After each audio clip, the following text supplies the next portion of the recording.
Hey, what's up you guys, it's Dorothy and welcome back to my channel. In today's video, we're going to go into chapter 27 of the game by Lindsay Miller, so let's get right into this video. This video may contain sensitive topics and foul language. If you do not wish to continue, I suggest you click off the video now. You have been warned. Chapter 27. It wasn't part of the game. Leah wrung the towel the cops had pulled from their trunk in her hands. The water had been laced with soap and some sort of pepper oil, and Devin had gotten another orchestra member to get some milk from the vending machine. Leah's face was still red and stinging. They tried to kill Devin. He's fine, said a cop. Leah hadn't met before and regretted meeting now. He had the countenance and facial hair of a 13-year-old Shih Tzu, and Leah liked him as much as she liked yappy dogs. He hadn't even asked what her name was. That fall wouldn't have killed him, probably wouldn't have even broken a bone, and seems like it successfully lured you off of school property. Behind his head where Devin sat talking to his mom, Leah met Devin's eyes. He shook his head. He was wrapped in a blanket. He had taken off Leah's soaked jacket and replaced it with his button-down shirt, but now they were both cold and suffering. The game's banned. We get suspended if we play, Leah said, and we would get disqualified and arrested if we push someone down the stairs just to win. Look, the cop said with a heavy sigh, I know how y'all get with this game. How do you know it's not the person who killed Abby, Ben, and Casty? You said it was a girl, he said. I said they were in leggings and a jacket with a scarf over their face, Leah said quickly. She had described every last detail she could remember, muttering them over and over to Devin so she wouldn't forget. I don't know who they are. Detective James stepped out of an old tan capiche and zeroed in on Leah. She winced. Here Leah was at the center of the mess again. But I have seen this person before, Leah said. Her sight was blurry now, but it hadn't been when she had turned the corner. Yesterday someone chased me through the park. This person had the same silhouette and hood and everything. Okay, the cop said. Describe the first figure. Leah hadn't been close enough to compare the height with theirs, but she knew how tall the fence was. Weight was impossible to guess. Build was better. Their face had been hidden behind a black scarf, but a few strands of hair poked out from beneath it. Between 5'4" and 5'10", slender and maybe athletic brown hair that's at least shoulder length, black cotton scarf, a pullover black hoodie, and solid white tennis shoes. The fancy wool kind. I don't know the name. Did anyone else happen to see them? Detective James asked, coming to a stop right behind the cop.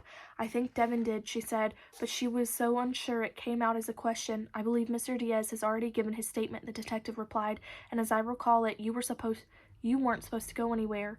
Leah rubbed the wet neck of her shirt. I needed to talk to Devin. He is your boyfriend, right? He asked. Leah shrugged. She wasn't entirely sure how she would describe him, but the detective was staring at her with his unreadable eyes. Stop talking, Leah's mom pushed around James and grabbed Leah's arm. I swear to God, Leah, not another word.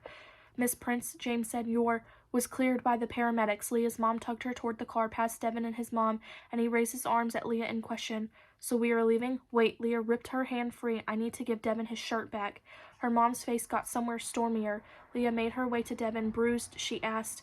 A little, he said. I told them about the messages, stairs, and whoever attacked you. I think they thought you pushed me and I was protecting you.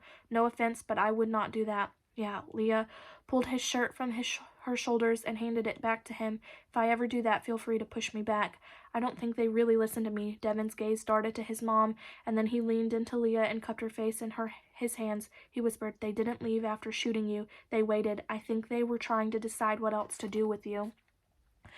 She shook out her hair, wet clothes sticking to her skin, and fought back another shudder. They're probably not done with you either. They probably weren't only going to pull him off the railing. The water gun and spiked water were insurance. Keep it. Devin wrapped his shirt around Leah's shoulders. You should probably be in a car.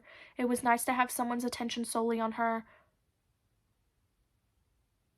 Devin had held back his hair while she had heaved up a lungful of water, and Leah's mom still hadn't asked if she was okay, only urged her to leave. It wasn't winter anymore, but it was dark and windy, and the cold had sunk into Leah's bones. I feel like a burrito, she said. You look like a burrito. He rubbed her shoulders, a cold, soggy burrito. His lips rolled together, twitched. Leah laughed. That cop called you my boyfriend, she said softly. We just haven't talked about it. His chest rumbled with laughter, and he patted her arm. I know we probably should talk about that, but can we talk about it after this is over and we're not in the middle of 3 death investigations? Yeah, she mumbled and pulled away. Of course. He squeezed her hands. It's just, this is a lot, and if someone's trying to kill me, then... Leah, her mom broke away from where she was where she was talking with the cops and James approached them. Devon's mom waylaid her with a hand on her arm, and Devon pulled away from Leah. "You didn't send any of those messages, did you?" he asked. Leah shook her head. "Whoever was emailing you is probably the one who killed Cassidy." "It's weird," Devon said. "I was always next to Cass in lines. We used to play tic-tac-toe in school assembly schedules. Cassidy Clark and Devon Diaz, they were right next to each other alphabetically." "Hello?" Leah, Dr. Diaz, Devon's mom, walked over. "Thank you for not letting Devon fall off a flight of stairs." Devon had inherited her height and sharp features, but her brown skin was a shade darker and warmer, and her black hair cut short in a perfect bob. It looked lovely against her red coat and white scarf. Very aware of the damp hair stuck to her face and how her mascara must have run excuse me. Leah only nodded and said, "Of course." Such an offhand comment, but it was the key to all of it. This was what Leah couldn't think of when staring at the roster in her journal and erasing the scratched out names. The deaths were in order of the class list, just like her journal had been. Asher, Bernard, Clark, and Diaz. You were always next, Devon," she said. "It's your names." She was going to say more, but her mom's expression tense, started walking toward them, a grin. Devon let his mom lead him to her car, and Leah braced herself for her mom's wrath. She stopped before Leah, taking her in. "What happened now?" her mom asked. "You couldn't wait until this had all blown over?" As if Leah were the cause of all the problems, no questions asked. She got no benefit of the doubt. She got dealt with. "Devon might have died," Leah said, "and you want that to blow over?"